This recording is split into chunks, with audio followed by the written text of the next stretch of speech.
Hello, everyone. This is Brian Burrows with Equity Real Estate, and it's Monday, April 27th, 2020. We are going to look at our market report from the last week between April 20th and April 26th. So let me just share my screen with you so we can go through all of the stats and data, all the awesomeness for this week. As you can see, the number of showings has really picked up. The last few days, we've kind of hit a plateau on those numbers, but there may be a reason for that. And we'll take a look and see exactly what's going on with listings and how the market is doing so far. So this is just a comparison again, 2020 in the blue and 2019 to kind of show you the number of active residential listings per day. Now this doesn't mean that this is how many listings came up. This is just how many continue to be active versus what goes under contract. So as you can see here, we started the year about 7,000. We really took a dive, dipped down to right just over 5,500, about 5,700, and now we are back up a little bit, right hovering about 7,900. So we're back on track a little bit, not quite as good as it's been before, but with the COVID-19 issues, we can understand exactly what's going on in the market. This is a graph showing so far through March, and next week we will have April's report and see exactly how many people are listing their homes on average. So in March, we've just hit just about 6,600 listings, as you can see there. And I want you to take a look at this report because we're going to see some numbers a little bit further on that reflect a little bit. Now, as we're looking at all of these things, one of the things is that as a home is active versus under contract and then versus sold, between going under contract and being sold is typically about 3 weeks to 6 weeks, just depending on how the contract is written. And so I want you guys to kind of be aware of that and see a few things because we may be flipping back and forth through a few of these slides.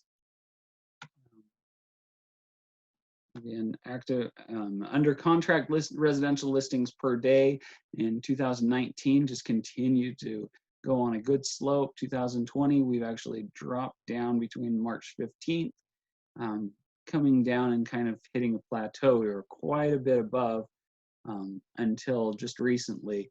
And now we are climbing, but we're not exceeding 2019 at this time. But of course, still, it is because of the market, and as you've seen, we've actually had quite a few less homes come on the market. So this number's it's got to drop unless people actually list their homes, which it looks like they have been, as you can see here. So we've had quite a few in the last couple of weeks where people have really got out and decided to list their home, and know that many of the realtors out there are actually using safeguards to protect their house and make sure that they can mitigate any risk of getting and contracting COVID-19 or having somebody come into their house. We'll discuss that a little bit as well. So here's a graph that I actually want to talk about a lot because this is the average number of under contract listings, and this is on a daily basis and what's going on with that. So we're going to look at our sold listings pretty soon, but if you look at this, right about 7,300 in March. Like I said, again, April stats won't come out until next week, so we will see that pretty soon and see if we change, where we change on this graph. But here's what I really want to talk about because we have our average number of sold listings. I'm going to click on the next so you can see the actual numbers. It is just shy of 3,600 that sold in March. And we've been staying pretty close. We're not exactly right on. February, we're actually up pretty high. We're up higher than we've been in the last 5 years. This is a 5-year high right now for the number of sold. So that's pretty good for February. But that's about also the time that we started closing down everything and things started going all haywire. So 35.98, not too shabby here. We're just barely under 2019, and of course the other years as well, not too far off. So I actually wanted to go back through this and talk about this and see, because 35.98 on the sold listings for March, but that would mean that if we look at February's listings, we are right about 6,500. So basically that means we are at about 55, 56% of the homes that get listed have been selling. And that's quite a bit of a change. People are either dropping contracts or the qualifications are changing, just different reasons that people may be dropping out of those. And really what you want to know when you're talking to a realtor, just ask the questions. What are you doing to ensure that we accept a good offer? What steps are you taking to make sure that that offer is going to go through towards the end? And I love to answer that question if you guys have that question for me. Let's go ahead and skip on forward. Here is the market statistics. If you look here, we've got 420, 2019 to 426, 2019, and the same time in 2020. Our average days on the market dropped a little bit. We're at 35 days on the market in 2020, so we're actually selling a little bit faster than we have last year. And then the average list price has changed. So we're at 377, 167 on an average list in 2019, but we go to about 391.6 in 2020.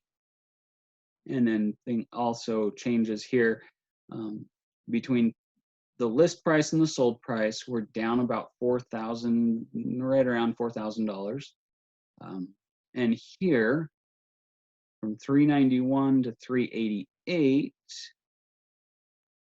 it's a little over $4,000. So some people are letting their homes go a little bit lower. Things are changing just a little bit there, but there isn't any reason to do so. We're actually way ahead of the curve here at 35 days on the market. And there are some things I want to talk about that are changing the market though. But right now, let's talk about this, because in 2019, there were 945 sales in that week alone. 2020, in the last week, we had 519. That means we are down about 45% on the sales. And so the big question is, what is truly going on? And I don't think that I have all of the insight as far as who is making comments or anything like that. It's up to the buyers, but we saw that how many homes went under contract versus those number of homes that sold are quite a bit different. There's quite an odd difference there. Some people, it could be that they're putting in offers prior to looking at the house. They may be making a decision based on what they see online, and then they come in and they make their decision without seeing it, and within that 10-day time frame that they have to inspect, and they say, oh, I thought this was going to be this, or I thought this, just some odd reason, something that may have thrown them off. So one of the things that I like to look at as far as making sure that they just absolutely know what questions they may have, answering those issues. We do live tours. A lot of people don't want to come and crowd into a space right now. Of course, that's understood why, but live tours and question and answer sessions are really one of the first steps in weeding out some of the buyers that may just take up some of your time. There are other steps, of course, in questioning and checking in with financing options that they've selected and making sure that they do qualify and that everything is good in that regard as well. So,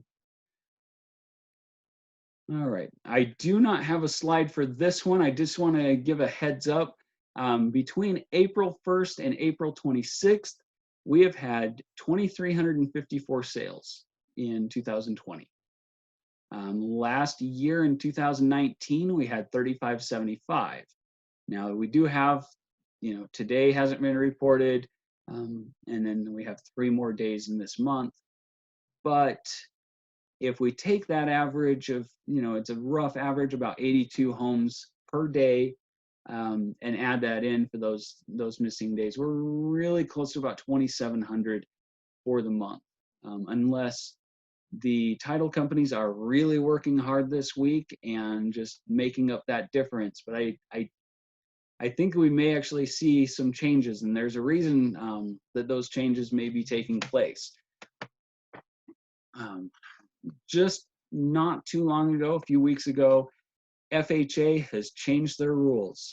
Buyers are no longer qualifying at a 580 credit score, and so some lenders had them locked in. They may still have qualified, but with the new regulations, some of those loans are being taken away, or they're just not qualifying them at 580. I talked to my lender, and he said they can't qualify anybody on an FHA right now that's less than 640. So those may change. FHA is always changing things, but this may actually be one of the reasons that we're seeing a decline in the number of sales, is that people came in the last week or so and found out that they're no longer qualified for that loan, and they need to make some changes. If you guys know anyone that's looking to buy, I do have some fantastic people that can help them with their credit, get them on track and make sure that their credit score is increased so that they don't have this issue. The other thing about that is anything with less than a 640 credit score, they are actually paying more for their home loan as well. So that is another thing to think about, is that you actually pay a higher percentage if you have bad credit. So you want to take care of those issues. I'm just going to make sure that I've covered everything that I wanted to today. And it looks like most everything has been covered. If you guys have any questions, I would love to answer any of your questions. And if you have any, especially if you have any questions about what I can do to help you out in the market, I would love to do that as well. Right now, in addition, if you aren't selling, I do have many lenders that I would love to just send over your way and kind of help you out. If you are anything over maybe a 3.5% APR on your loan, let's get that changed. We would like to see you guys save some money so that you're not spending every cent and every dime just to pay for your home loan, and really just take care of you guys and get you out of any issues that may arise there. So again, feel free to contact me. Pull up my contact information here. My name is Brian Burrows again with Equity Real Estate. Phone number is 801-920-9343. And you can visit me and shop homes on my website, homesofwestjordan.com. All right. Thank you very much for tuning in.